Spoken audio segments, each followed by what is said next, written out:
Assalamualaikum warahmatullahi wabarakatuh. Welcome to class 8 students. We'll be learning a new lesson in English literature, and that is the woman on platform 8. So you all are very familiar with railway stations, right? So traveling by train is a very nice, amazing journey. Yes?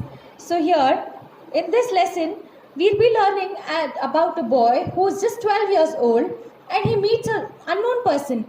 And unknown persons are called as strangers, right? So he meets an unknown person and look at the honesty he has towards the woman. Look at the bond he makes. But usually we are always warned that we are not supposed to talk to strangers, right? But here we learn in this lesson what happens with this 12 years old boy. So turn to page 63, women on platform 8. First paragraph. The Woman on Platform 8 is a story of a boy who had an encounter with a woman on platform number 8. So here this boy was sitting on platform number 8. The platform 8 where train has to be arrived. So he was sitting on platform 8. So because of which the lesson is titled as Women on Platform 8. So here, it was my second year at boarding school and I was sitting on platform number 8 at Ambala station. So the boy is telling that it was his second year staying in the hostel and he was waiting for the train and on platform 8. And which station? He was waiting at the Ambala station and he was waiting for a train which was going towards the north. I think I was about 12 at that time. So the boy is telling that, the writer is telling that he was 12 years old when he had come across this incident. My parents considered me old enough to travel alone and I had arrived by bus at Ambala early in the evening. So the writer is telling that according to his parents, 12 years old in the sense of grown-up age where he was able to travel alone. So his parents thought that he can travel alone. So they started sending him alone. So how did he reach the railway station? He reached the railway station early in the morning he reached Ambala station by bus early in the evening. That was, it was sunset time. He reached Ambala in the evening. Most of the time, I had been pacing up and down the train, up and down. I'm sorry, children. Now there was a wait till midnight before my train arrived. So here he had to wait till midnight. So after some time, till it turned dark, and he was waiting for his train to arrive. Most of the time, I had been pacing up and down the platform, browsing at the bookstall or feeding broken biscuits to stray dogs.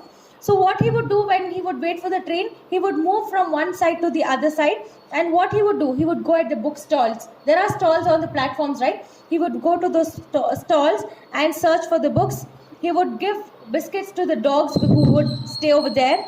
And trains came and went. He's telling when he would wait for his train to arrive, he saw many trains would come and depart the railway station. And the platform would be quiet for a while.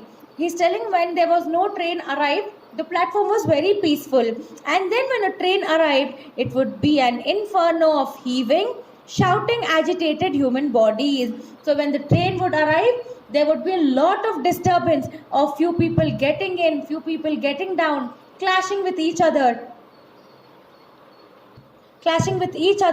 Few will be waiting to get down, few will be waiting to get in. So what will happen? Lots of chaos will be created. So he's telling when he would see the train arriving at the station, the similar view which you can see on your screen would happen. And then as the carriage doors opened, a tide of people would sweep down upon the nervous little ticket collector at the gate. So as soon as the doors of the trains will be opened, people would rush down.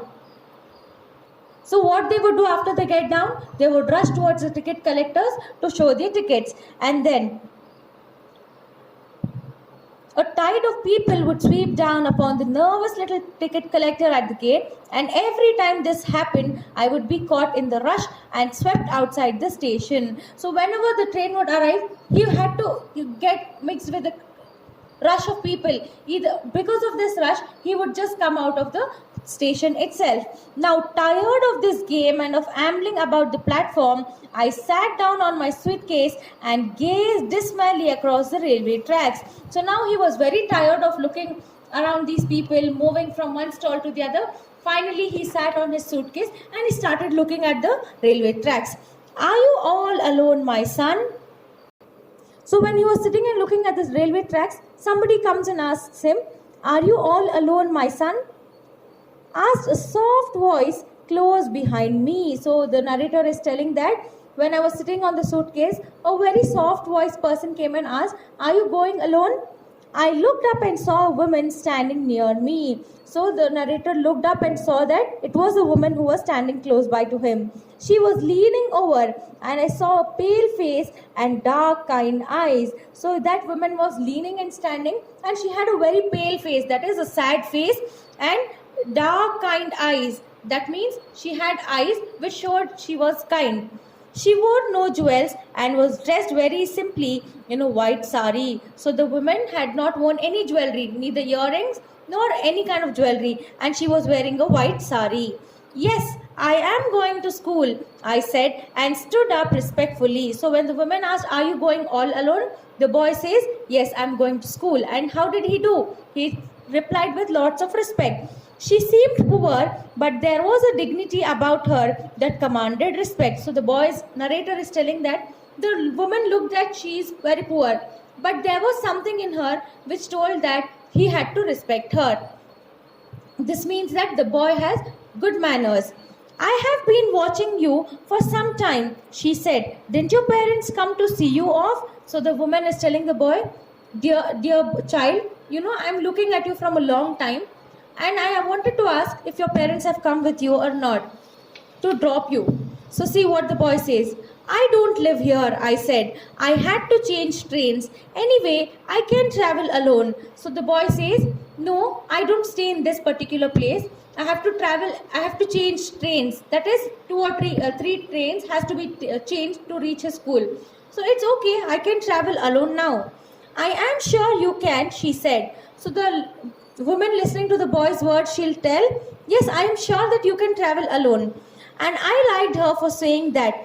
And I also liked her for the simplicity of her dress and for her deep, soft voice and the serenity of her face. So the boy liked the reply what she gave. She gave a very good reply telling, "Yes, I know that you can travel alone."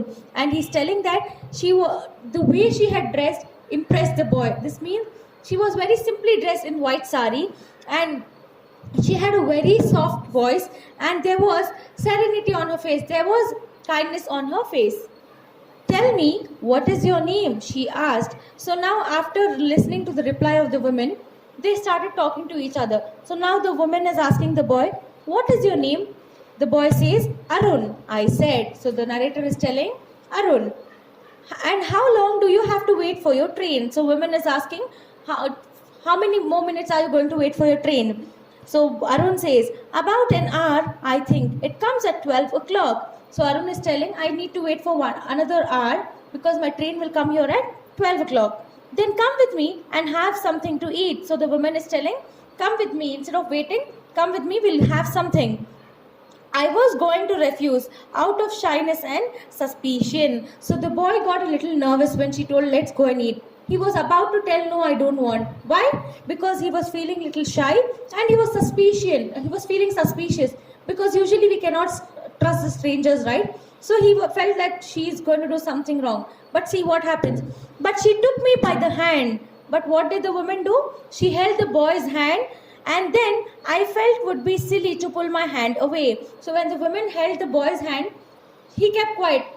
And he thought that if I take away my hand, it's going to be a silly act. So he didn't do anything. She told a coolie to look after my suitcase, and then she led me away down the platform. So what did the woman do? She held the boy's hand, told the coolie to look after the suitcase of the boy, and then they went from the platform. Her hand was gentle, and she held mine neither too firmly nor too tightly. So see, the boy is telling that the woman held the boy's hand very softly, and she didn't even hold his hand tightly nor very loosely. I looked up at her again. She was not young and she was not old. So the boy is telling, when he looked at the woman, she neither looked very young nor she was looking very old.